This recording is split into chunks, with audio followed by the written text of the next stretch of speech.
Pronto, tô ouvindo agora. Ah, Tudo bem? tudo bem você? Tudo jóia aqui, animado falar com você. Desculpa o atraso, coisa de mãe. Ah, coisa demais é mais importante do que esse podcast, meu Deus. Aqui, Bita, tudo bem? Seja Legal. bem-vinda no outro lado aqui e vamos em frente, vamos começar. Eu acho que Obrigada, é um prazer ser convidada por você. Bita, então, você é um grande nome aqui em Belo Horizonte, acho que pelo Brasil. E vou falar bem honesto, eu não sei sua história. Eu não sei como você começou. É tipo, eu só sei, você sempre estava aí. É tipo, desde que eu Acho que nem eu comecei. sei como eu comecei. Não, é tipo, desde que eu entrei, Bita sempre estava aí. Então, foi uma coisa, eu nunca perguntei. Então, como você entrou nesse negócio de esporte? Como foi seu relacionamento com o esporte? E o que aconteceu na sua vida para guiar você assim, onde você chegou agora? Então, eu falo, Bita aparece de todos os lados, né, Roger? Então, Roger, eu sempre gostei muito de natureza, sabe? Eu falo que é a natureza que me levou ao esporte, não ao contrário. Tem muita gente que acaba sendo ao contrário, começa fazendo esporte e aí acaba indo para a natureza. Eu sempre fui uma pessoa bem da natureza. E o meu primeiro esporte você nunca vai adivinhar. Que foi? Eu era uma amazona, montava cavalo. Cavalo? Sério? Cavalo, sério. Foi meu Você primeiro esporte. estava morando numa fazenda, alguma coisa assim? Como você Então, começou? meu pai é fazendeiro, meu Ah, pai é ok. fazendeiro e ele realizava uns enduros a cavalo. Então eu fazia enduro. Ah. Então aos 12, 13 anos eu já comecei a montar e fazer competições. Mas qual E tipo de nessa competição? época, Você estava fazendo aquele negócio nas Olimpíadas que a gente vai vendo, ou você estava fazendo o quê? então, eu fiz hipismo, né? Fiz enduro rural, fiz um monte de coisa, mas os enduros, que era Aham. navegação e né, orientação por mapa, que aí depois é muito similar à corrida de aventura, que eu fiz uma coisa dessa depois, É. só que é por planilha, né? E aí eu tinha que chegar no ponto de controle com o cavalo, então era em meia natureza com o cavalo. Então, e sempre gostei muito. Eu fui pentacampeã Mas se mineira, isso existe como um esporte? Tipo, isso existe, eu existe. adoro, adoro, adoro, Tem mais adoro essa. esportes que você não imagina. E isso é igual quando você fala para alguém que você vai correndo ultra e eles não têm a mínima ideia do que é. Isso que você acabou de explicar de cavalo é isso para mim. Né? Tipo, oi, existe? O que é? Como que é? Eu não tenho a Isso. mínima ideia. Não, então, Tem uma amiga minha que falava assim, ela faz prova de mountain bike, né, ultras, assim, ela é fera, ela fala, Bita, você tem que se especializar em alguma coisa. Aí hoje eu falo assim, me especializei. Aí ela pergunta, em quê? Eu falei, em multiesporte. É mais ou menos isso. então, Mas depois assim, ó, disso, você desceu a cavalo e você foi para onde? então, quando eu montei a cavalo, digamos que eu fui pentacampeã mineira, bicampeã nacional e ganhei interestadual. E Oh. aí eu comecei a ser muito exigida, assim, sabe? Pelo meu pai mesmo. E aí nisso, sabe quando foi criando foi ficando não muito prazeroso para mim. Eu era muito nova, tinha 13 anos, né? 14, 15 anos nessa época. E aí começou a ficar não muito prazeroso. E aí eu comecei a correr. Meu pai ia para a fazenda, ao invés de eu subir, a fazenda que a gente tinha que subir uma serra. Então essa é uma história bem legal. Para chegar na minha fazenda, que é onde o meu pai até mora hoje, são 8 quilômetros a pé ou a cavalo. Eu Hum. parei de ir a cavalo, de tanto que eu era exigida para estar sempre muito bem em cima ali. E eu comecei a ir a pé. E aí eu comecei a correr Então, montanha, né? e E de uma agora? forma muito natural. Não foi uma coisa Aham, tipo, eu vou correr para competir. Então foi uma coisa aham. muito natural. E de repente um amigo me viu, né? Falou: Nossa, Beto, você já pedala? Porque eu gostava de pegar a bike. Eu não tinha bike, eu pegava bike sempre emprestada, dar rolê na cidade mesmo. Aham. Então eu dava rolê na cidade de bike, ia pro meio do mato correndo, andava de wakeboard, que eu tinha amigos que andavam de wakeboard, então às vezes eu saía de casa pedalando, ia pro clube que fica mais ou menos uns 35 quilômetros da minha casa, ia pedalando, chegava lá, andava de wakeboard, então é isso, eu gostava de esportes em geral. E aí um amigo meu virou e falou assim, Bita, você tem que fazer corrida de aventura, vamos comigo. Eu falei, corrida de aventura, o que é isso? Aí eu falei, corrida, tem bike, tem canoagem e tem técnica vertical. Eu falei, nossa, aí gostei disso. E Muito aí eu bom. fui.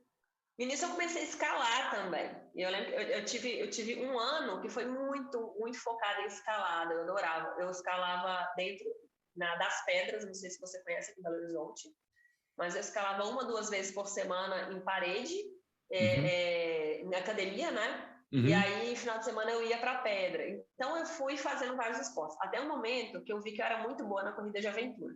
E na época não tinha muitas mulheres na corrida de aventura e muitas equipes começaram a me chamar. Porque tem essa regra, precisa pelo menos uma mulher, né? Ou Uma mulher. pode ser 3 mulheres e um homem, ou 3 homens e uma Isso. mulher, né? Então, Isso.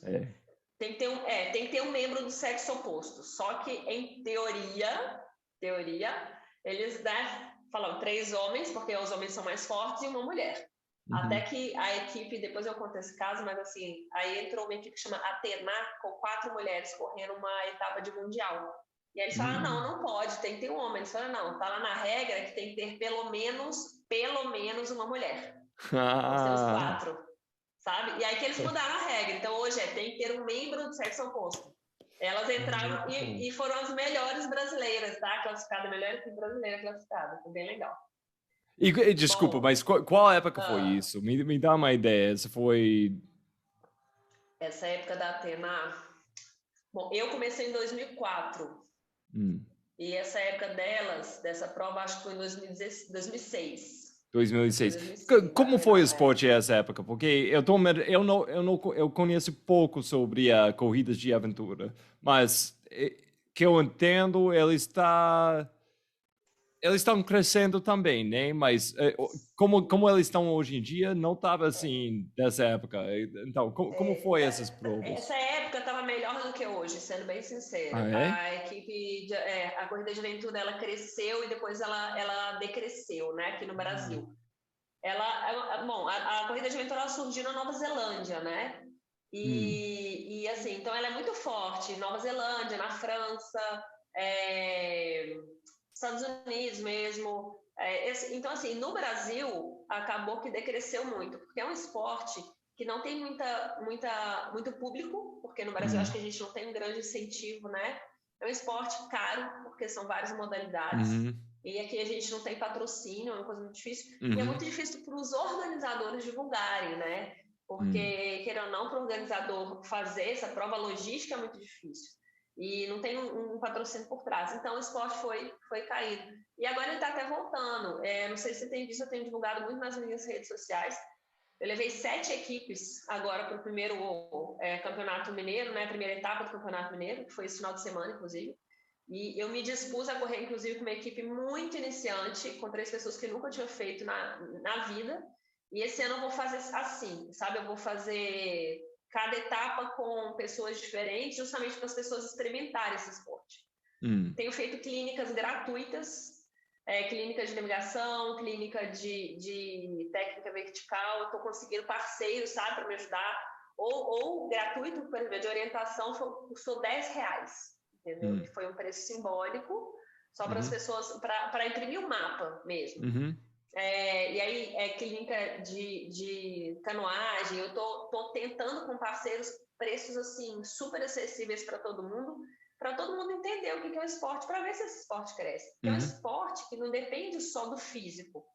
É um esporte para todas as idades, sabe? É um esporte que depende muito da cabeça. A pessoa tem que saber raciocinar, né? Tem que ler mapa. Então, é um esporte... Eu amo esse esporte, sendo bem sincero. Gosto muito.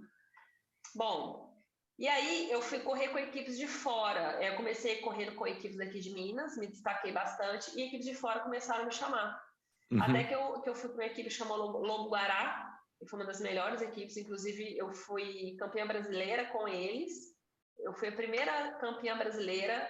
Por que eu falo que foi a primeira campeã brasileira? Que foi em 2012, quando realmente surgiu a Associação, né, Brasileira de Corrida de Aventura.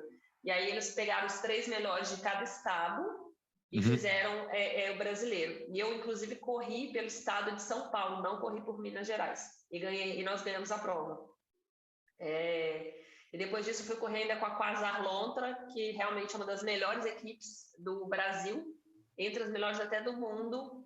E aí me destaquei no esporte e foi muito bom, muito bom. Uhum. Mas como é um esporte também, além de ter, né, multitarefas, digamos assim, né, muitos esportes ali dentro, é um esporte que depende de equipe.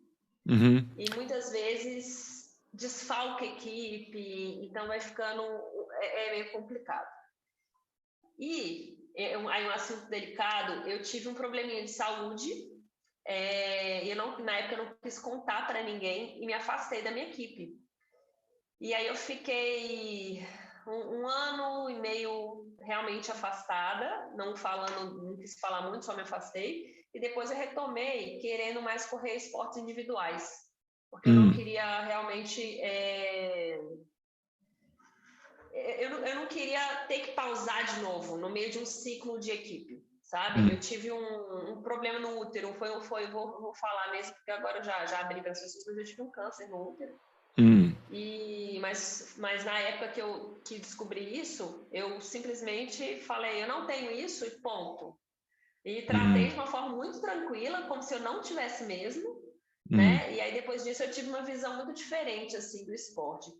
Eu comecei a parar um pouco de pensar só na performance e pensar na minha saúde. Isso para mim foi muito bom. Me deixou até mais leve. E aí eu falei, eu vou voltar sozinha, porque eu quero ver como que eu tô, como é que eu vou voltar. E aí eu fiz inscrição no X-Terra de Ilhabela, fiz inscrição na KTR de Serra Fina, só provinha, né? E fiz inscrição na Montandu de Machu Picchu, no Peru. Eu fiz inscrição nessas 3 provas na época e fiz uma sequência. Aí eu falei, bom, vou lá. Nisso eu já tinha corrido alguns cross triathlon, sabe? Eu já tinha visto que eu gostava também, então sempre fui bem do muito esporte. Sempre fazendo provas de mountain bike, cross triathlon e trail run para me treinar para a corrida de aventura, mas sempre me destacando, né, em alguns. E aí, quando eu fiz a inscrição para o Montandu, foi muito engraçado, porque eu não esperava nada da prova, porque, poxa, é uma prova super... muita gente competitiva ali mesmo, né? Bom, aí foi uma sequência muito engraçada. Eu fui para a KTR, fiquei em 3º lugar. Aí eu fui para Ilhabela, fiquei em 2º lugar. E aí eu fui para o Montandu e ganhei geral na prova, na maratona, que foi considerada a maratona mais difícil do mundo, por causa da altitude. E aí foi assim, eu lembro que eu cheguei, na hora que eu entendi que eu tinha ganhado, eu chorei demais, porque foi uma mudança, sabe? Eu arrepio toda vez que eu falo dessa prova, porque para mim foi um marco na minha vida, sabe? Porque eu achei que eu nunca mais ia voltar a ter performance, e ao mesmo tempo eu voltei a ter performance sem o peso de ter a performance, sabe? Porque quando eu estava fazendo corrida de aventura, eu lembro que eu largava com aquela plaquinha número 1, porque eu já tinha ganho nas provas anteriores, então você largava na frente. Eu sentia aquela energia daquele tanto de gente, assim, naquela expectativa em cima de você. E aquilo me deixava tensa. E eu comecei a ter diarreia nas provas. Sabe? Uma coisa assim, surreal. Você fala, gente, eu amo o esporte, eu não quero isso. E quando eu ganhei essa prova, eu falei, nossa, foi uma prova leve, foi uma prova muito gostosa, e eu ganhei a prova bem. E aí eu fiquei leve. E aí eu voltei a fazer as provas. Se me chamava para correr, eu tinha um poder de decisão e não de peso, sabe? Não era um peso mais. E aí eu acho que minha carreira, assim, como atleta, deu uma virada. E aí eu comecei a focar muito mais como treinadora do que como atleta. Porque eu vi que quando eu ficava mais leve, no sentido de atleta, eu ia ainda melhor, sabe? E sua esperança, tipo, virar uma treinador, assim, foi ensinar isso para outras pessoas? Ou como que...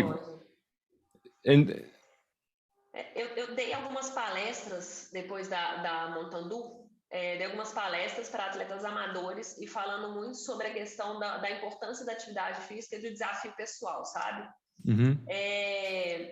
O que eu vi muito? Eu vi muitos atletas amadores se desfazendo, desculpa a forma que eu vou falar, atletas amadores que escutarem isso, mas se desfazendo da própria vida para serem super-heróis.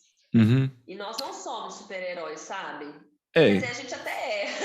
Não, Mas a gente precisa é. provar para os outros. A gente tem que estar feliz, Aham. É, né? mas que assunto você está tocando agora eu acho que é briga para qualquer pessoa ouvindo agora que vai praticando um esporte.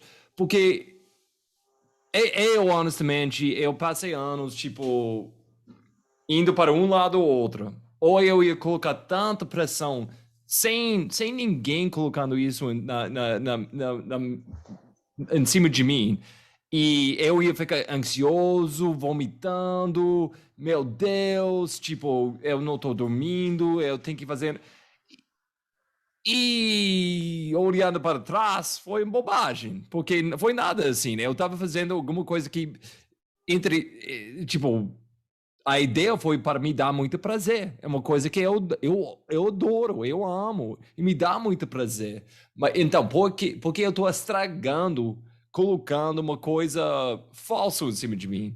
Mas na mesma hora, às vezes eu vou pensando, tipo, é uma coisa mágico que, tipo, você pode, amadora, você pode passar a semana trabalhando e ao fim de semana você vira um super-herói. Você tem uma coisa pesado na sua vida, tipo, com esporte, sabendo que você não vai ser o Usain Bolt, não vai ser, tipo, o Killian, alguma coisa assim. Você sabe disso, mas mesmo assim é tão importante para você que você está colocando peso em cima de você. Então, eu acho que onde eu estava e onde você estava, que eu estou escutando agora, foi um lugar, tipo, comum para muitas pessoas ouvindo, e não é certo. É tipo, não, você não tem que colocar esse tipo de Não pressão. faz Mas bem, né?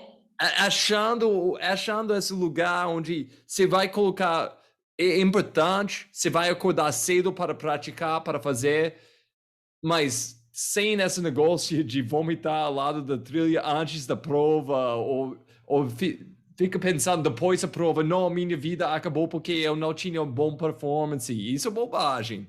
Mas na mesma hora, eu gosto um pouquinho de pressão, porque vai mostrando outro limite que você tem na vida. E vai te treinando para outras coisas na vida também. Sim. Então, como você vai praticando isso e lidando com isso? Então, a gente vai ficando mais forte, né? Eu tenho um Hum. amigo meu que falou, eu só contrato atleta, porque o atleta ele tem uma cabeça boa. Eu falo que o atleta passa por tanta coisa que ele aprende a lidar, digamos, com a sociedade, inclusive. Porque tudo Uhum. que ele passa internamente é o que ele depois vai expressar, né? Eu, Uhum. como treinador, eu tenho os dois extremos. Eu tenho aquele atleta que é o alta performance, mas que a vida pessoal, desculpa a palavra, é uma merda. Na hora que Uhum. você vai ver, ele está descontando tudo no esporte, porque ele não tem uma vida pessoal, ele não Uhum. consegue lidar com outras coisas e usa aquilo como uma válvula de escape.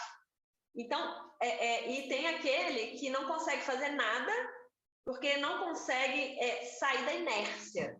E Uhum. aí vai delegando as suas próprias coisas, a sua própria saúde, né? E não tem qualidade de vida.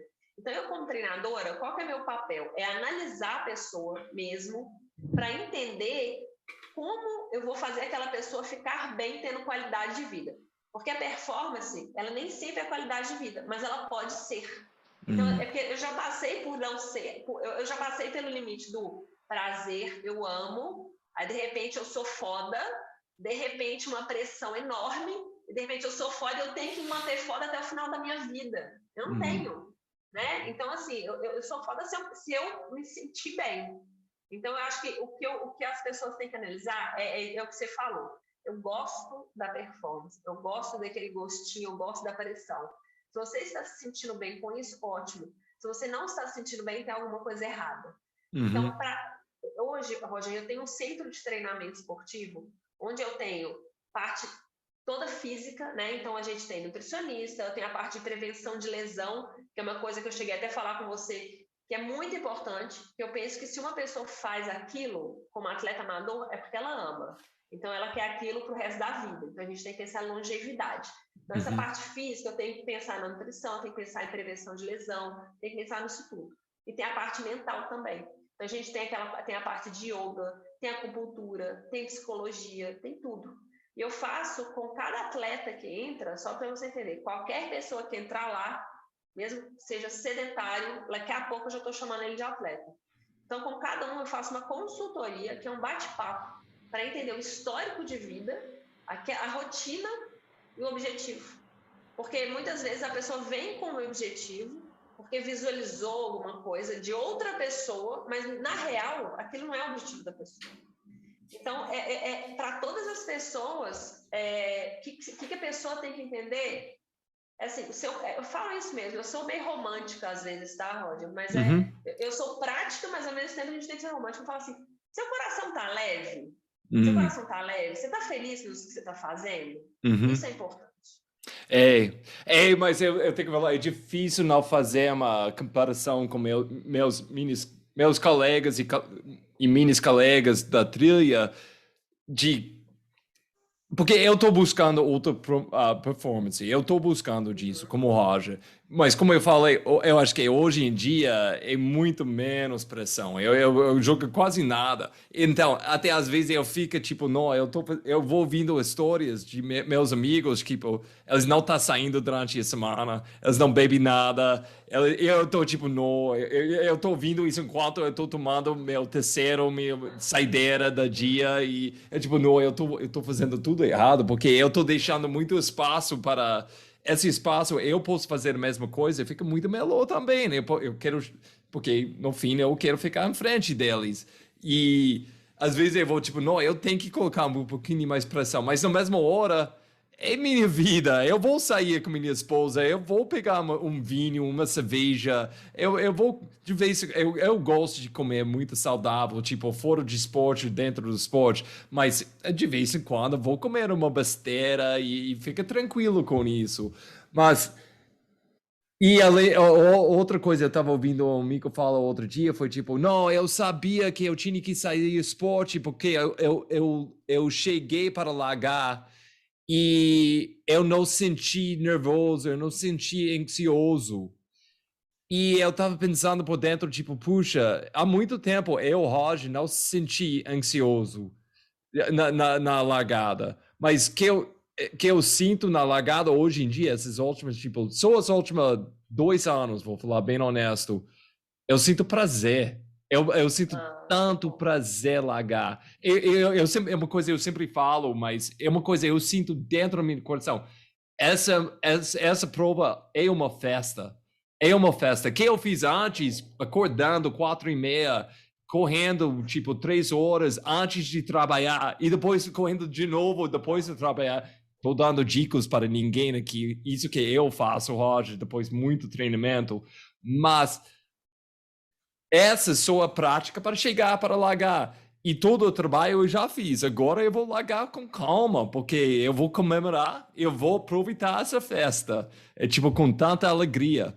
Mas às vezes eu vou ouvindo pessoas falando, tipo, não, eu tô ansioso porque tem que ser sério, muito sério. Tipo, não, talvez eu tô errado, eu não sei. Tipo... não, eu acho que cada pessoa também é de um jeito. Cada pessoa tem uma vivência. Uhum. Aquela adrenalina no início da largada, aquela boca seca que a gente sente, parece que a gente tem que beber os 2 litros de água, acho que é super comum. A maioria das pessoas sentem isso. Você entrando para competir ou não, né? Aquele assim, não, sou atleta amador, tô de boa. Você sempre tem aquele amigo que você tá olhando na lateral ali, né? Ei, eu vou ganhar. Oriana, não, esse cara não, ele não vai me passar, não. Aquela adrenalina. Isso é saudável, isso é normal. Eu acho que o que não é saudável, você não está se sentindo bem, por exemplo, ao final, né? Então, assim, ficar o sacrifício durante a prova toda. Eu, por exemplo, sendo bem sério, eu amo treinar, adoro. Treino, para mim, nunca foi obrigação. Aliás, eu tô tendo super dificuldade, que eu tô com a filha de 1 ano, né? Então, a minha dificuldade é eu não treinar. Eu fico maluca, sabe? Então, assim, eu tento me virar. Quando ela nasceu, Roger, a minha médica pediu para eu não fazer nada. A minha médica, se escutar, ela vai ficar louca. Mas, enfim, ela pediu para eu não fazer nada. Pelo menos nos primeiros 30 dias, uma coisa assim. No 8º dia que eu já tinha foi parto normal, enfim, eu saí para caminhar. Beleza. Aí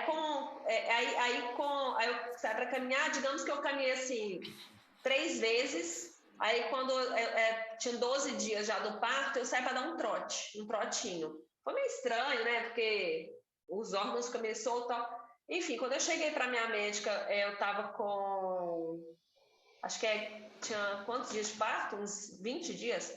E aí falei com ela que estava correndo, ela me xingou horrores e falou assim, que se ela me tivesse fazendo uma consulta da quarentena, isso é de 40 dias,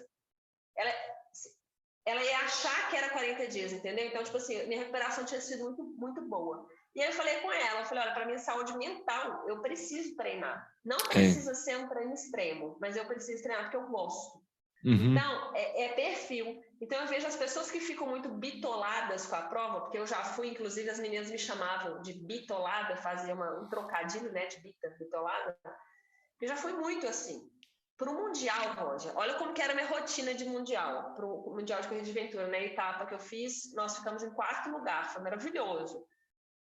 E foi uma fase muito gostosa, mas eu saía de casa, aliás, vamos lá, eu chegava para treinar lá na Lagoa dos Ingleses, então assim, eu acordava, era umas 5 horas da manhã, chegava lá umas 5, 5h40 e saía de lá umas 9. Então eram 3 horas de treino, de segunda a quinta, eu descansava sexta, e sábado e domingo era mais ou menos de 5 a 7 horas de treino. Então, assim, era uma rotina muito pesada. Agora, eu nunca cheguei chorando em casa. Tipo, não, eu tô aguentando. Eu sempre chegava rindo de orelha a orelha. Eu amava. Resultado foi maravilhoso. Entendeu? Aí eu lembro que uma vez eu corri um Ecomotion, você já ouviu falar? Commotion? Como que foi? Ecomotion, o que é? Ecomotion. É uma corrida de aventura de 650 quilômetros. São 5 dias de prova. E aí eu tinha feito inscrição para uma prova 2 semanas depois. Óbvio que eu não estava recuperada para essa prova. Óbvio. Aí deu uma semana, eu voltei a treinar. Tudo doía. E aí no treino eu correndo, eu lembro que eu estava até com um ex-namorado meu e ele corria também, eu correndo. De repente eu parei assim na trilha, pus a mão na cabeça e comecei a chorar. Ele falou, o que aconteceu? Ele falou, eu falei, não estou dando conta. Eu estou morta, estou cansada, estou super fadigada. E semana que vem, e já tinha uma ultramaratona, que é aquela do Caminho de Santa Fé. Sabe? Aquela 135 milhas. Eu ouvi falar. Muito pesado. E aí, nessa época, foi o primeiro estalo que eu dei, assim, como atleta, de falar, gente, o que eu tô fazendo com o meu corpo? Sabe? Eu tô me matando, não tá sendo gostoso. E desculpa, e isso foi antes de descobrir que você tinha câncer, né? Isso foi antes dessa época, ok. Só queria colocar tudo. Eu falo que eu fui ultra, assim, antes disso. Depois eu tive ótimos resultados. Eu fiz... bom, só para resumir isso, eu desisti dessa prova, sabe? Eu vi que eu não ia dar conta. Eu fui, no final das contas, fui fazendo pacer de uma pessoa e corri 100 quilômetros, né? Tipo assim, só 100, né? Só 100. Mas eram 217, né? Então você vê que foi menos da metade. Então, pelo menos eu fui revezando e tal. Mas eu tive pelo menos essa consciência. Mas depois que eu tive esse câncer, né? Foi brando, tá? Foi bem tranquilo. Então, volto a falar, na minha cabeça não era nada e eu consegui passar muito, muito fácil. Eu fiz ainda aquela prova lá na Concagua, que é o gente, tô com El Cruz na cabeça. Ai, meu Deus do céu. O El Origem, do Mariano, lá na Concagua. E eu ganhei os 100 quilômetros e foi a mesma história da prova lá de Machu Picchu. Entrei, sem pensar em ganhar, fui fazendo minha prova, fui curtindo, tinha alguns amigos correndo, então eu comecei a seguir esses amigos. Eram 4 largadas, eu larguei na 3ª largada, então eu não sabia quem estava à frente, quem estava atrás. Eu ia passando as pessoas sem saber se era da primeira, da terceira, da segunda largada, e no final das contas eu ganhei a prova. Eu estava muito leve. Então, Roger, eu descobri que eu amo correr, gosto de competir, sou competitiva mesmo, mas eu tenho limite, assim como eu sou humana, né? Eu falo que a gente é humano. E aí eu pus para mim que sempre que eu senti uma pressão muito grande, que eu estiver assim, me sentindo mal, eu prefiro falar, não vou nessa. Mas é difícil perceber isso, Bita, aí, tipo, uma coisa, como um treinador agora, eu quero entender como se vai lidando com atletas diferentes, porque Eu acho que eu e você, a gente tem alguma coisa dentro onde a gente quer treinar sempre, é uma coisa natural. Tipo, um treinador para a gente é uma pessoa que vai falar, não, calma, calma, Roger, não, para de fazer tanta coisas, para, Bita, mas não todo mundo está assim. Tem outras pessoas, eu posso, você tem pessoas assim que entra e tipo, é 100% contrário. É tipo, você tem que ensinar eles como sair do sofá. Você tem que ensinar, tipo, não, vai lá, vai lá. E quando eles falam, não, não, mas eu não tenho tempo. Tipo, não, você tem o tempo, puxa. E você tem que ser mais duro com esse tipo de pessoa. Então, como você vai lidando com essas pessoas como treinador? E além disso, quem tá nesse lado mais como a gente, infelizmente, eu não sei, eu vou falar para mim, eu não quero colocar palavras na sua boca, mas eu tenho cabeça duro. Então, alguém chega para mim e fala, Roger, você está fazendo demais. Não, eu tenho que viver isso. Eu tenho que morrer durante a prova para ver, eu fiz errado, sabe? Alguém pode falar isso o dia inteiro, mas é só palavras, eu não vou escutar. Então, como um treinador, como você vai lidando com pessoas tipo eu, ou mais igual a você, e o outro lado também, onde você tem que ser mais duro com eles. Então, Roger, como eu te disse, é perfil, né? É Então, o perfil. primeiro papel do treinador é análise de perfil. Agora, o Uhum, que mais me mata é que você está falando de perfis. Às vezes uma pessoa vê você no Instagram, vê o Roger, né? E fala, nossa, eu quero ser igual o Roger. Então, beleza. Você vai treinar igual o Roger? Você vai uhum, comer igual o Roger? Você não vai fazer. Por quê? Porque não é o perfil da pessoa. O que me mata como treinadora é a pessoa falar que quer um objetivo, mas não fazer por onde chegar nesse objetivo. Isso me uhum, mata como treinadora. Então, o que eu faço? Eu faço teste com as pessoas. Existe planilha de treino. Não sei se você segue alguma planilha de treino, né, Roger? Porque tem uhum, pessoas que só saem correndo por aí, quer correr, correr, correr, e acaba lesionando, ou não, né? Ou tem uhum, aqueles que são autodidatas. Mas a planilha de treino, ela serve para disciplinar para ambos os lados. A pessoa que vai sempre no extremo, poderia citar vários nomes, mas melhor não. E aquela pessoa que quer um objetivo, mas ela tem que enxergar, entendeu? Porque eu falo que é igual, desculpa, tá, gente, mas as pessoas, digamos, sobrepeso, é muito louco. Elas não lembram, isso é fato, elas não lembram o dia que elas comeram um podrão, aquela quantidade, etc. Elas só lembram o dia que comeu a salada. Foi uhum, uma vez durante a semana. uhum, E aí é o mesmo caso para quem não treina. A pessoa lembra que no final de semana ela fez um treino legal, mas durante a semana ele não fez nada. Então a planilha de treino ela serve muito para mostrar para a pessoa o que ela está fazendo e o que ela precisa para ter resultado. uhum, Qual que é o incentivo de todas as pessoas, todos os atletas, independente se é uma pessoa mais, que está mais motivada ou não, é resultado. uhum. E aí você precisa mostrar para a pessoa o que ela está fazendo para ter resultado, sabe? Aquele dia a gente cruzou, né? Eu estava pedalando com algumas alunas. Então, quando eu vejo que às vezes a pessoa não vai, ou tem medo, ou precisa, eu falo que eu pego já, não sei se eu vou falar essa expressão aqui, em Minas, principalmente, né? Pego o boi pelo laço, se eu falar isso. Uhum. Então, eu pego o boi pelo laço, faço a pessoa sair da inércia, depois eu dou aquele empurrão e falo, agora vai. Uhum. Então, é isso. Eu acho que como treinador a gente tem que ser muito paciente, né? Não adianta a gente julgar, porque, como eu disse, cada pessoa teve uma vivência. Eu agradeço porque a minha infância foi muito rica no sentido de natureza, sabe? De esporte mesmo. Mais natureza do que esporte, mas eu acho que uma coisa liga a outra, é uma coisa muito livre. Então é muito difícil julgar as pessoas que não tiveram isso, sabe? Uhum. As pessoas, digamos, crianças de parquinho, né?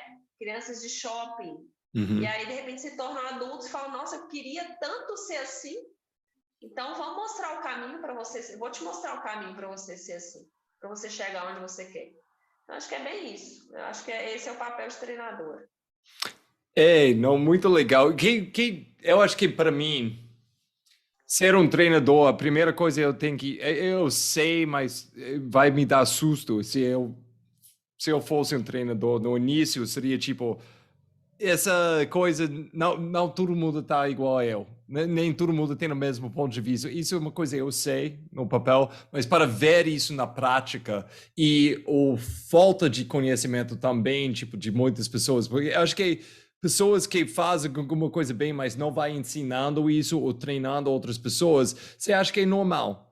Tipo, não, todo mundo conhece isso, é nada muito especial. Até atletas que acham que, tipo, eles vai, como você falou, você nem vai percebendo as coisas. Você falou aquela pessoa que come salada uma vez por semana e vai, tipo, comemorando essa salada.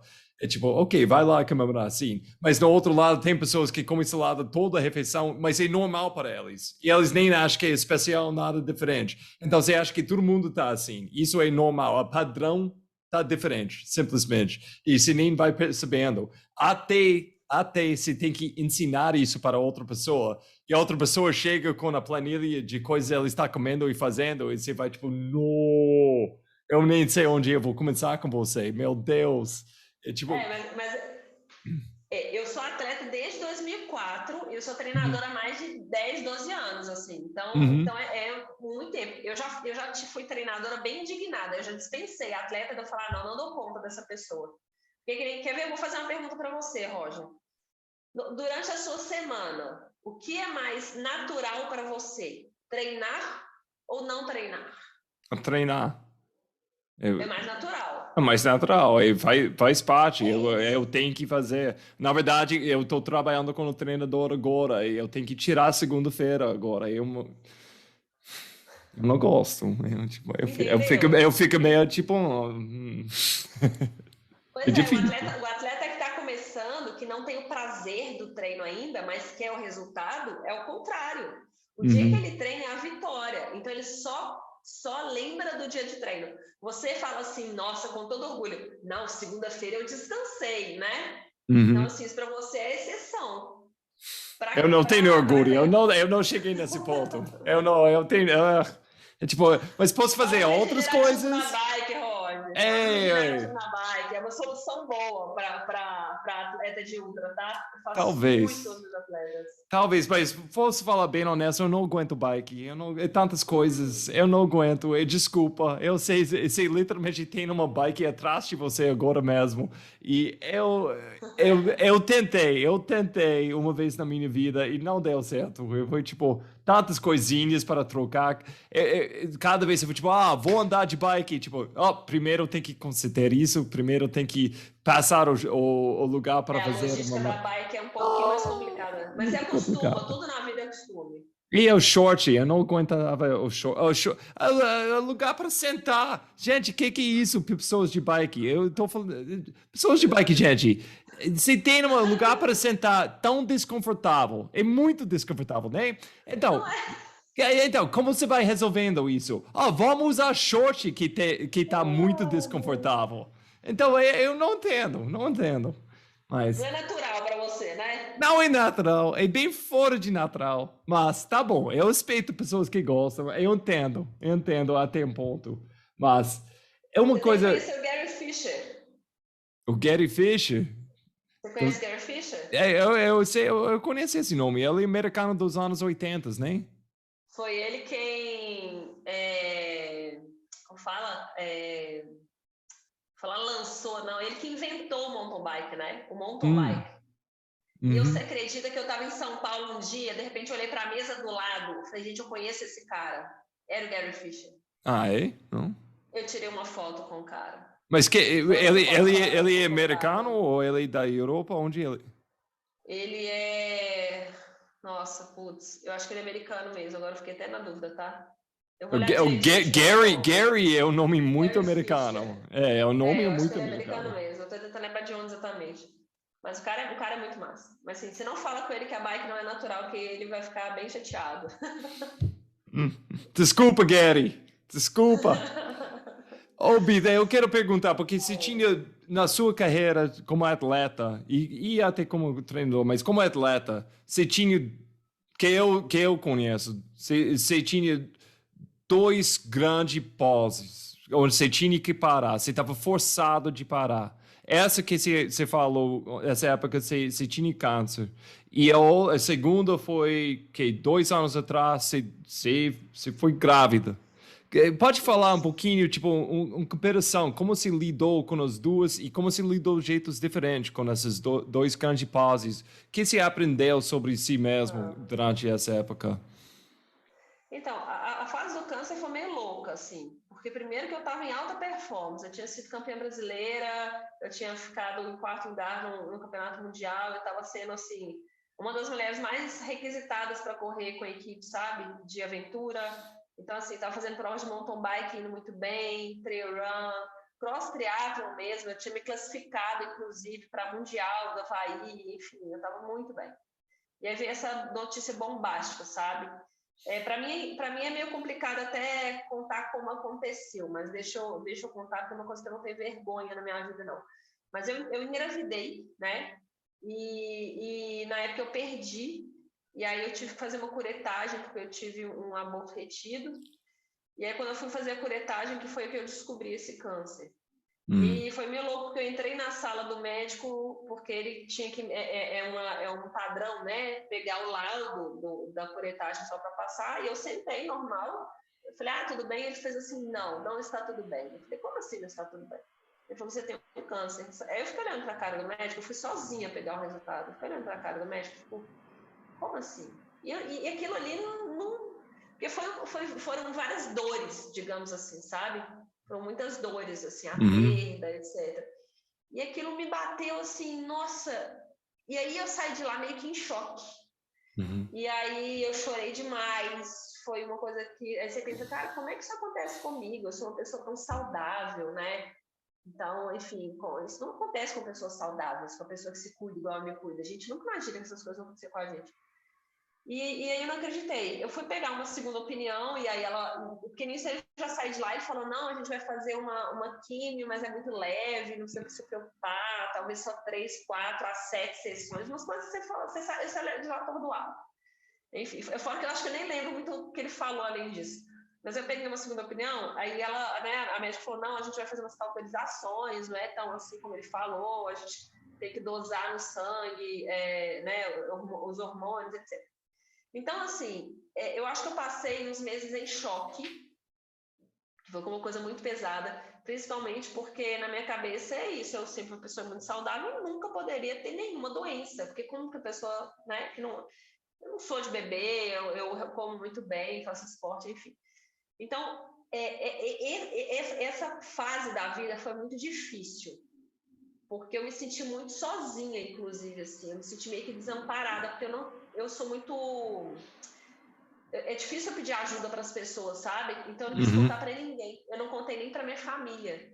Eu não Oh. quis contar. Porque eu falei assim, eu só vou contar depois que acabar tudo, sabe? Então eu não quis contar para ninguém. Então eu me senti sozinha, foi uma opção minha, né? Mas eu sou uma pessoa que eu não gosto de fazer drama em cima das coisas. E uma coisa é chegar e falar assim, já aconteceu isso, mas já passou. Aí você fala, nossa, que bom. Outra coisa é chegar e falar, nossa, eu tô com isso, eu tô com uma doença, e aí eu não gosto do olhar de pena em cima de mim, eu sempre fui uma pessoa muito forte. Então eu passei, foi muito, muito duro para mim. Mas passou. Então essa fase foi mais difícil entender o que estava acontecendo comigo do que eu parar em si. E aí depois eu voltei muito mais forte, né? Que aí foi para essas provas, assim, eu voltei, digamos assim, com uma sensação de eu venci, Hum. sabe? Então foi muito E, bom. desculpa, mas posso perguntar, depois você venceu, entre aspas, tipo, essa coisa que aconteceu, e você falou com sua família, ela estava com raiva com você? Porque, bem honesto, tipo, eu ia fazer exatamente o que você fez. Eu acho que a gente tem personalidades, um perfil muito, muito parecido, mas agora, hoje em dia, eu sei se minha esposa se ela chegasse em casa e falar, eu venci câncer, eu tinha câncer esse último ano, eu vou Você ficar, matava ela. eu vou ficar. É isso, senão vai Agora eu sobreviver. te matar. Agora você vai morrer, agora você vai morrer. Porque, que é isso? Porque você estava segurando tudo isso sozinho, você estava levando tudo isso sozinho. Então, como foi a reação dos seus amigos, sua família?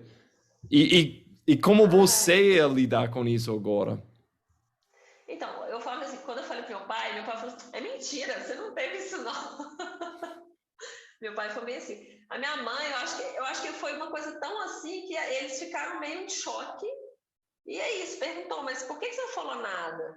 Então, meu pai jura, até hoje ele fala que é mentira, que não teve isso. Mas a minha mãe, ela ficou meio tipo sem entender realmente por que eu tinha contado e que saber como é que foi o processo. E aí eu Uhum. contei, não foi mais simples do que eu imaginava que seria, na verdade, como eu te disse, né? Porque acabou que eu fiz umas cauterizações, essas coisas, e deu tudo certo. Né? Eu não precisei colocar nada químico no meu corpo, né? Essas coisas. Então, assim, acabou que deu tudo certo. Eu acho que foi muito mais um baque psicológico mesmo, né? Então, acho que foi tudo bem. Eu acho que no final das contas foi tudo bem. E eu faria tudo igual, para te falar bem a verdade. Eu não Ah, é? contaria da mesma forma. Eu acho que hoje, Mas, com. mas hoje você ia fazer, vamos supor, acontece de novo. Eu não quero nada, mas Não, se acho que acontece de... pro meu marido, pro Renan eu contaria. Uhum. Mas para pai e mãe eu acho que eu não contaria, de novo. Principalmente Hum, eu tendo uma Acho que é interessante. filha, porque eu imagino que eles iam sofrer muito, sabe? Porque eles iam sofrer por antecipação. Porque na minha cabeça, eu era muito forte, eu sabia que não ia dar em nada. Na minha cabeça, eu sabia que não ia dar em nada, Rod. Sabe? Eu tinha certeza que não ia dar em nada, na minha cabeça. Claro que se chegasse num estado grave, aí teria que falar, né? Tipo assim, uma despedida, né? Mas tirando isso, é aquilo, eu pensava assim, cara, não tem por que falar. Hum. Eles não conseguem tirar o meu sofrimento ou tirar o que eu vou passar. Simplesmente vão fazer eles sofrerem. Mas É desnecessário. eles não podem tirar, mas eles podem compartilhar, Ai, não sabe? sei. Ah, É. a gente está entrando no mundo aqui. Eu não vou ter mais nada Eu, para eu contar, sou, eu sério. sou tu, eu sou tu jogando meus dedos disso, porque eu tô ouvindo, como se fosse eu tô falando com mim mesmo, agora mesmo, porque eu ia fazer exatamente disso. Mas, É. então, a gente tá abrindo aqui, tipo, eu vou falar, tipo, como muito jovem, minha mãe morreu de câncer. E o que Ai, aconteceu, tipo, eles nunca falavam com a ideia que ela vai morrer. Porque não óbvio ela vai ganhar, ela vai vencer isso. Então, eu tinha 3 anos nessa época, então eu não lembro muito disso, mas o que eu entendo foi, tipo, a ideia nunca entrou na cabeça de ninguém. E elas nunca, não fez nada de planejamento. Tipo, foi muito óbvio, ela vai vencer isso. Ela não venceu. E criou muito, muito dor por causa disso. E é uma coisa parecida, desculpa, eu acho que você foi compartilhando aqui, eu estou sentindo, eu vou compartilhar também. Minha madrasta, anos e anos depois, chegou um dia e falou: Roger, eu venci câncer. Eu fico puto com ela. Agora eu estava quase adulto, tinha 18 anos. Ela, tipo, que é isso? E ela, tipo, não, eu não quis para você ficar preocupado. Eu, tipo, não, você quer que eu é perder verdade isso. a segunda mãe, assim? É sério? Tipo, depois tudo isso, e você não quis compartilhar isso comigo? Mas eu entendo ela. Eu entendo demais. Eu entendo demais. Mas eu tô falando sobre. Imagina seu Sua irmã tinha marido quantos anos, Roger? com minha madrasta? Sua Ou irmã tinha sua quantos anos? irmã? Ou. Quem falou que teve antes da sua madrasta? Não, não. Então, minha madrasta, ela tinha câncer quando eu tinha 17 anos. Mas minha Ah, nossa. irmã foi. Mas, desculpa, Você tinha talvez eu três, com falei. 3 anos de idade, você falou. Com minha mãe morreu. Eu tinha Isso. três. Eu tinha três, mas meus irmãos estavam mais velhos. Mas. Então, no fim, eu acho que eu estou falando isso só porque é coisas que eu tenho que ouvir para lembrar, para É porque é uma compartilhar coisa que esse você tipo já de coisa. viveu. É porque é uma coisa que É, você viveu assim, próximo. E agora, Mas eu tipo, faria tudo agora igual, Roger. você, como um treinador, você é um treinador muito, muito foda e você fica muito próximo com seus alunos, seus atletas. E eu não sei, como você queria eles lidar com alguma coisa assim? Você quer saber quando eles têm alguma coisa mais grave na Quero, vida, assim? Ou você prefere, eu tipo, não quero. saber? Não, eu prefiro saber, eu gosto de dar todo apoio, sabe? Eu já participei, né? Assim, já fui de outras assessorias antes de abrir a minha. Eu Uhum. via, vou usar essa palavra, um egoísmo muito grande ali em cima de assuntos pessoais. A pessoa, né, o treinador ou a própria assessoria ali não queria saber o que estava acontecendo na vida pessoal da pessoa. E eu acho que isso tem tudo a ver com o treinamento, porque o É, treinamento ele não é só físico, ele é mental puro, psicológico puro. Então, eu sou muito humana, sabe? Sendo bem assim, eu sou muito humana. Então, eu até recebi depois outras alunas assim que tiveram câncer, né? Eu tenho uma que passou por isso muito recente, que eu amo ela, sou apaixonada com ela. E na primeira vez que ela teve, eu não tinha tanta intimidade, primeira vez porque foi recorrente, né? Ela teve que fazer alguns tratamentos. E ela não me contou, eu fiquei muito chateada. E aí, quando ela sentou e se abriu comigo, eu me abri com ela. E nós duas choramos muito. hum, E eu cheguei à conclusão que eu preciso me abrir para que a pessoa se abra. Porque uhum. se eu pego uma pessoa com um perfil muito parecido com o meu, às vezes ela precisa de alguém para se abrir, e aquilo não vai ser família, porque a família sabe que vai sofrer muito, Hum. sabe? Então, assim, eu me apego muito. Eu tive uma aluna que faleceu recentemente, eu fico até um acidente, sabe, de carro. Ô, Roger, eu sofro muito, Hum. sabe? Porque não é uma planilha de treino que você está montando. É um estilo de vida que você está colocando para a pessoa, sabe? É uma meta, é uma mudança na vida da pessoa que você tá pondo ali.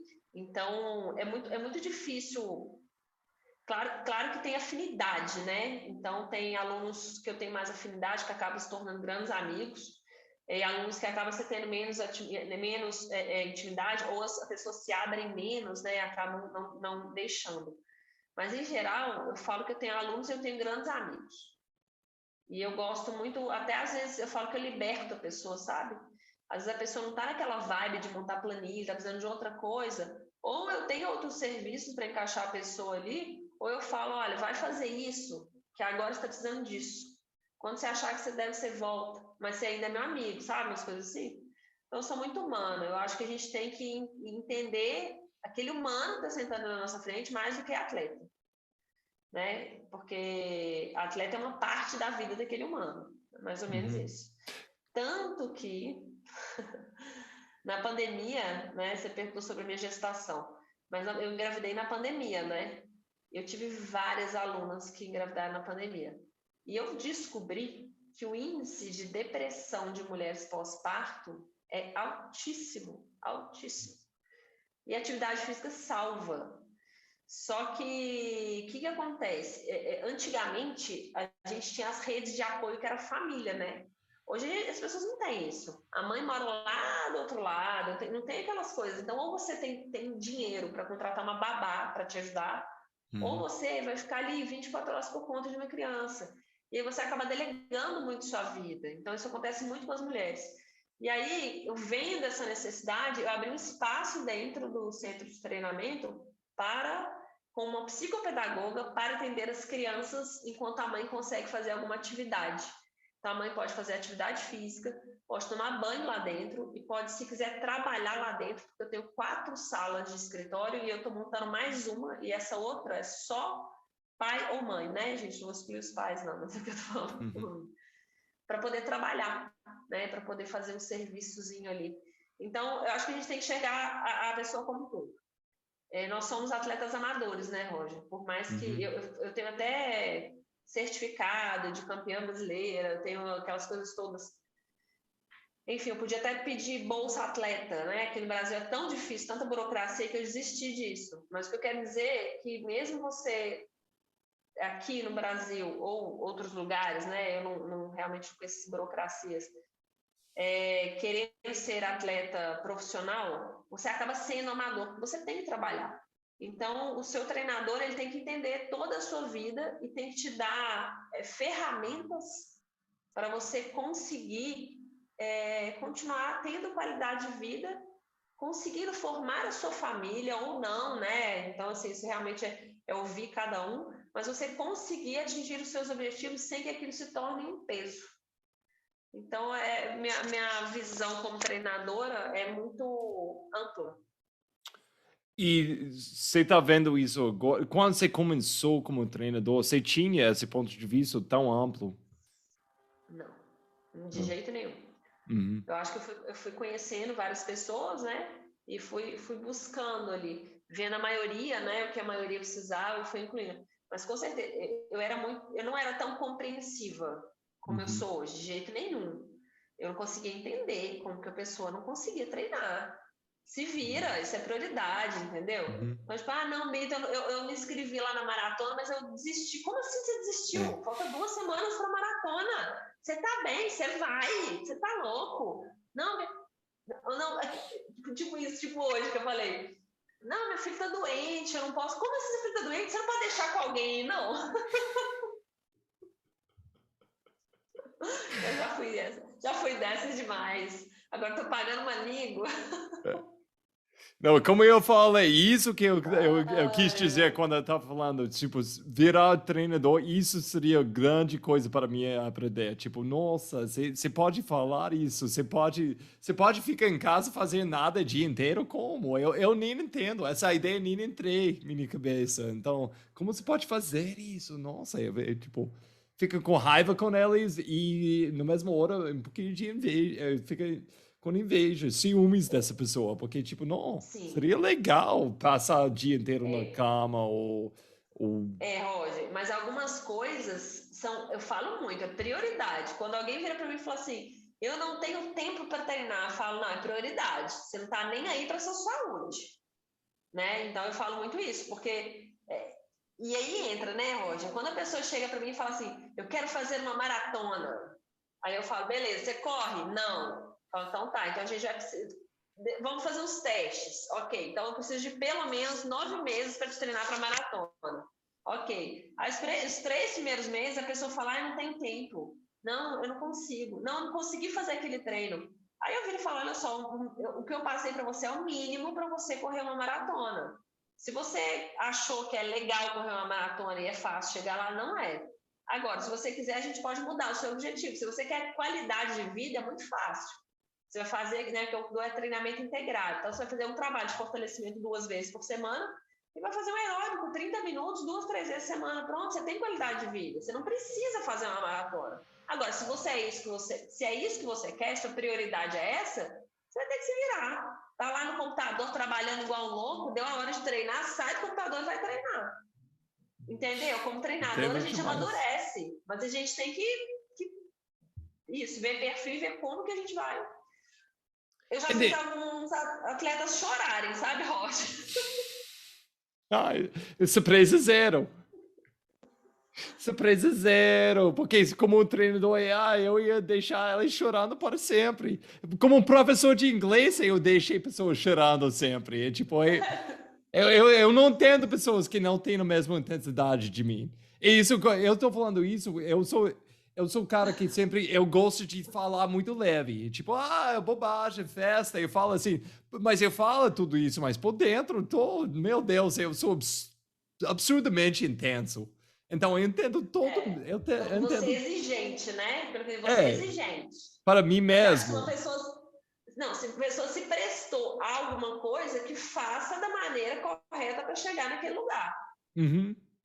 Se alguém chega e fala, eu quero fazer isso, tipo, não, eu vou explicar e vou mandar para fazer exatamente disso. E quando você não está fazendo, não sei, eu vou ficar... Eu nem entendo como você não pode seguir o que eu estou falando, sabe? É um erro de mim, mas eu não entendo pessoas assim, que não vai dedicar, que sempre chega com a mesma desculpa, eu não tenho tempo. Enquanto ela está falando de... Você já responde, não é sua prioridade. Exatamente. Tem que ser Mas eu acho que muitas pessoas não entendem disso. Tipo, alguém como você, que você está lidando com esporte, vida, negócio, muito tempo, você entende disso, claramente, mas muitas pessoas não entendem disso. Então, e acho que eu acho que quando esse negócio de tempo, porque é uma coisa que eu vou pensando muito. A prioridade é a palavra certa, mas todo mundo tem prioridades, todo mundo tem. Mas você nem tá percebendo. Tipo, nenhum mãe vai, tipo, falar, tipo, tem que buscar a minha criança, mas, talvez eu não vou. Tipo, não, você vai buscar a sua criança, você nem pensa. Por quê? Por quê? Porque é prioridade, é uma coisa, você vai cuidar da sua família. É tipo, e pessoas como eu e você, a gente joga treinamento como uma prioridade naturalmente, como se foi nossa criança. Mas que você vai falar para pessoas que falam, eu não tenho tempo, eu não tenho, tipo, você fala essa de prioridade, mas como você pode ajudar alguém que acha que, eu não tenho tempo, quando é muito óbvio essa pessoa tem que ficar mais ligada com a saúde dele ou dela? Então, de uma maneira simples, é mais ou menos assim. Se você não preocupa com você, quem vai preocupar, né? Uhum. Se você não se ama, quem vai te amar? Então é muito simples isso. Agora, de maneira drástica, uma vez eu tenho um aluno, porque ele ainda é meu aluno, hoje ele me ama, mas esse dia eu acho que ele quis me matar, eu fiz ele chorar de verdade. Ele estava com obesidade, assim, mórbida, assim, obesidade grau 3. Bem grave, assim. E aí ele emagreceu um pouco, viajou, engordou tudo de novo, voltou mais ainda. E Uhum. aí um dia ele conversando umas coisas, e eu gosto dele como pessoa, muito. Aí eu chamei ele na minha sala e falei assim, ô fulaninho, deixa eu te perguntar uma coisa. Você falou que tá querendo ter filho? Tô. Quando que você quer? Então não sei, tá pensando daqui uns 2 anos. Tá. E você quer criar esse filho até qual idade? Como assim? Não, porque no grau de obesidade que você tá, você vai criar seu filho, deixa eu te mostrar aqui. Abri meu computador, uma calculadora de IMC, né, que é o índice de massa corporal, mostrei o nível de obesidade e mostrei uma pessoa assim vive mais ou menos até tal idade. Então, se você tiver filho ano que vem, você vai criar seu filho até 7 anos de idade. É isso que você quer pra você? Ele começou a chorar. Aí eu falei, olha, me desculpa, tá sendo dura, mas já tem 1 ano que a gente tá nessa, você não tá entendendo, você não tá levando sua saúde a sério. Não é nem vai me ter saúde. Porque uma coisa, Roger, era uma pessoa chegar para mim e falar assim, eu desisti de fazer uma prova. Outra coisa é uma pessoa falar, eu desisti de mim. Porque isso aí, eu desisti de mim. Sabe, eu falo que o mínimo você tem que fazer. Eu acho, que eu falo isso para muitos meus alunos, coloca um desafio bem bacana um dia na sua vida, vai lá, faça. Se você gostar, continua, porque é muito gostoso mesmo. Ultramaratona, uma maratona, uma meia maratona, uma travessia de bike, qualquer coisa. É gostoso, sabe? É gostoso você se desafiar. Eu falo que você cresce. Você cresce pessoalmente, você cresce com o seu trabalho. Mas é uma coisa essencial na vida? Não, não é. Mas a sua saúde é essencial na sua vida. É essencial. Então, eu dou alguns casos de exemplo e mostro para as pessoas que se ela não mudar, a vida vai passar e o problema não é que ela não vai sobreviver, é que ela não vai viver, sabe? Vai perder mobilidade, vai começar a ter doença, vai começar a vir um monte de coisa aí que você consegue com um mínimo por dia não ter, né? Então, principalmente quando entra família, assim, eu falo, se você não faz por você, faz pelos outros. Você não quer que as pessoas te admirem? Então faça. E aos poucos a pessoa vai entendendo. Então, eu acho que é buscar o ponto que atinge essa pessoa para fazer ela virar a chave, sabe? Uhum. Eu acho que é bem isso, assim. É difícil, não é fácil. Eu não falo que é com todo mundo. O meu índice de sucesso é muito grande, mas não é com todo mundo que você consegue, né? Tem pessoas que são muito, muito difíceis. Enfim, infelizmente, a sociedade nossa, isso é um ponto muito complicado no meu papel como treinadora, a nossa sociedade ela prega muito mais estética do que saúde e qualidade de vida. Infelizmente, isso é uma realidade nossa. né? Tanto que o Brasil, nível de cirurgia, se não me engano, a gente está em terceiro lugar no mundo, ou segundo, uma coisa assim, de cirurgias plásticas e de procedimentos estéticos. Isso é surreal. Isso não é saúde, isso é estética. Então, eu como treinadora, eu tento ao máximo fazer as pessoas se enxergarem. Eu falo que eu sou um espelho. Eu, aos poucos, eu vou colocando o espelhinho ali na frente da pessoa para ela conseguir visualizar, se enxergar, para poder buscar a mudança.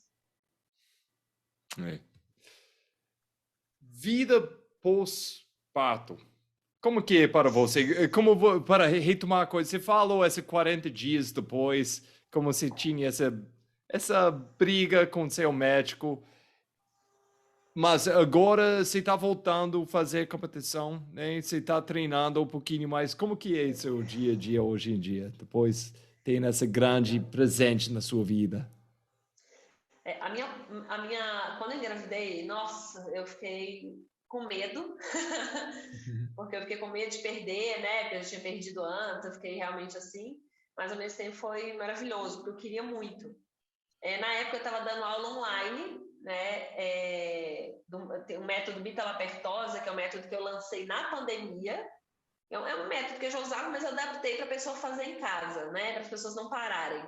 Eu falo que salvou a vida de muita gente, foi muito bom. E aí eu estava dando aula ao vivo todos os dias. E durante esse processo eu descobri que eu estava grávida e quis esperar até 3 meses para contar. Então eu fiquei lá dando aula, igual uma louca. E eu dei aula até 35 para 36 semanas de gestação. E aí eu despedi, né, da turma e continuei fazendo atividade física. No dia que eu entrei em trabalho de parto, eu tinha feito um treininho de 5 quilômetros, assim, né, mas caminhando, porque eu estava muito pesada. Eu evitei pedalar, porque eu fiquei com medo de queda, porque por mais que você tenha muita habilidade, muda seu centro de gravidade, etc. Nadei muito durante a gestação e fiz muito treinamento funcional. Nossa, eu estava muito forte na minha gestação. Né? Meu parto foi ótimo, enfim. E aí, assim que eu voltei, eu não fiquei parada. Eu vou ser bem sincera, esses 8 dias que eu tô falando que eu fiquei parada, não foi parada. Minha médica escutando. Não, eu ia pensar seria assim com você, Pita.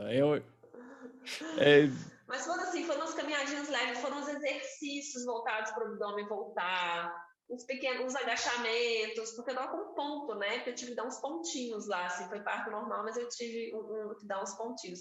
Então eu tinha que cuidar disso, mas eu fiz algumas coisinhas. E depois eu fui voltando aos poucos. Quando a Liz estava com 3 meses e meio, eu fiz a minha primeira prova.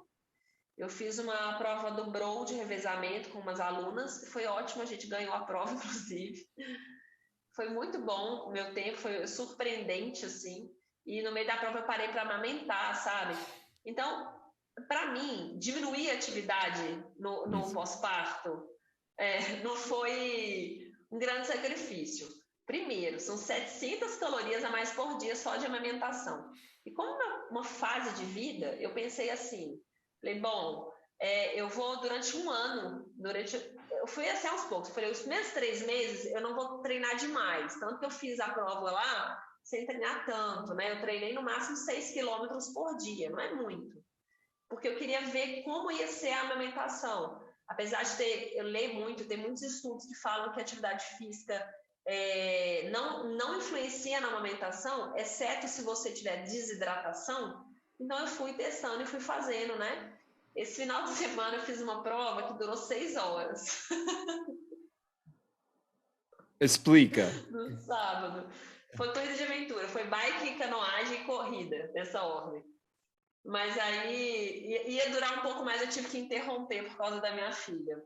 Tanto que eu falei que na próxima eu preciso ser mais rápida. Que vai ser em julho a próxima. Mas julho. Então, assim, e aí eu fui aos poucos fazendo as provas. Então, eu fiz um X-Terra de 12 quilômetros, mas nada com o objetivo de performance, o objetivo de não ficar parado, sabe? Então, eu não tenho treinado demais, tenho aliado esse treino à minha rotina, tenho feito funcionais sempre, trabalho de fortalecimento muscular, jamais parei. E aí, quando dá, eu nado, quando dá, eu pedalo, quando dá, eu corro. Você me encontrou pedalando, né? Acho que semana passada. Né? Então, subindo, descendo ali, Praça do Papa, então, enfim. E aí, vou colocando aquilo na minha rotina. E aquilo que eu te falei, para a saúde mental, foi maravilhoso, maravilhoso. E os meus funcionais era muito engraçado, porque eu lembro que a Liz, por exemplo, teve época dela mamar de 2 em 2 horas quando ela era pequenininha, não dá tempo de você fazer nada. Então eu de pijama, assim, de pijama, aí colocava o top por baixo, tirava assim para não ficar suando ali demais, fazia dentro do quarto um funcional, umas pliometrias, né, alguma coisa assim, ali dentro do quarto. Às vezes eu saía para passear de carrinho com ela, agora eu tô com um carrinho de corrida, de trilha, super bacana. De Mas trilhas? saía de trilha. Eu fiz uma prova, eu vou te mandar foto, eu fiz uma prova com um carrinho, maravilhoso, muito bom, muito bom. Essa semana eu vou pegar uma mochila e vou testar a mochila, porque na semana que vem eu vou fazer uma com mochila. E assim, aí eu vou testando e vou vendo. E outra coisa também, eu olho e vejo se ela tá gostando, porque ela tem que gostar. Então, essa de 12 quilômetros, eu te falei, eu fiz sem ela. Era para ser com ela, mas aí, no final das contas, a prova era às 3 horas da tarde, um sol muito forte, e ela dormiu. Aí eu falei, não vou acordar ela para fazer a prova, imagina, não vou. Aí eu fui sozinha. E aí eu vou testando, para não ser... E nada do que eu tenho feito é para ser sacrifício, nem para ela, nem para mim, por enquanto, sabe? Eu pretendo fazer o desmame conforme a Organização Mundial de Saúde fala que o ideal é até 2 anos, né, a amamentação, e eu quero que seja até os 2 anos. Então, até lá, tudo é teste, né, tudo é teste. E aí eu vou fazendo, tá sendo gostoso para nós duas. Bita, Muito bom. muito bom. Eu tenho tantos outros assuntos que eu quis tocar aqui hoje, mas eu acho que a gente falou muito A de gente pode fazer coisas. outro, não tem problema. Isso onde eu quero chegar. É tipo, você tem que voltar sem dúvida. A gente vai entrar essas. Eu quero falar sobre essa vida, tipo, ainda mais que você aprendeu essa vida com criança treinando, porque eu acho que homens e mulheres vai passando pelo isso e ao invés de pensar, não, acabou, eu não tenho tempo, não, aceitando, não, eu vou experimentar, vou tentar coisas diferentes. Eu vou comprar mochila diferente, eu vou experimentar coisas diferentes, eu vou entender uma vida diferente. E eu quero entrar nesse negócio de saúde, como a sua definição de saúde mudou muito e vai continuando a mudar, porque tomara, tanto quanto a gente acha que a gente chegou tipo, no pico de qualquer hora, a gente está, tipo, normalmente esse pico é agora, e a gente acha que, não, anos atrás eu não sabia nada, eu aprendi muito. Tomara que daqui a pouco você vai olhar para esse momento e falar, tipo, não, eu achei saúde foi assim, não, é muito mais amplo. Ainda mais amplo do que você está falando agora. Então, eu quero falar sobre isso com você. E outra coisa, eu quis entrar, tipo, eu não sei que eu quero tocar isso, eu quero seu ponto de vista isso. A vida de atleta mulher, ainda mais aqui no Brasil e nas trilhas.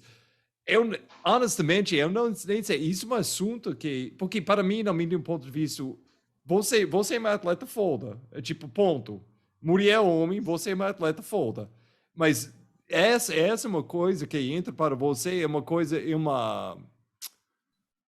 um assunto importante na sua carreira como atleta, tipo, lidando com isso?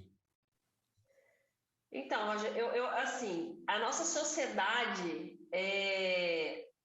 o que eu fico vendo? Eu lembro quando eu fui para a Europa, eu fiquei vendo, é muito comum lá, é muito normal a família ter já inserir a criança no esporte, né? Uhum, Aqui nós somos julgados, muitas vezes como loucos, uhum, por fazermos o esporte.